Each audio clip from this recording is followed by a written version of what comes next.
नमस्कार, चला बनवूया मिसळपाव. त्यासाठी लागणारे साहित्य: खोबरं, टोमॅटो, कांदा आणि लसूण, अद्रक.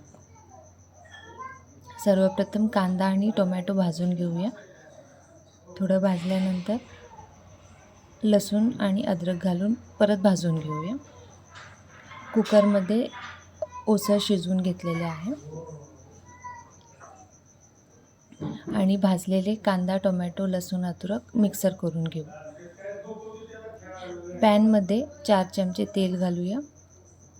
त्यानंतर खोबरा तेलात छान मिक्स करून घेऊ.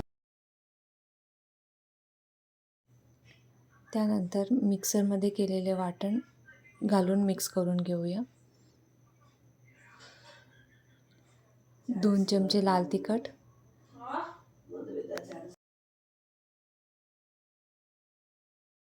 आणि मिसळपाव मसाला घालून मिक्स करून घेऊया. तेल सुटेपर्यंत मिक्स करून घेऊ, शिजवून घेऊ.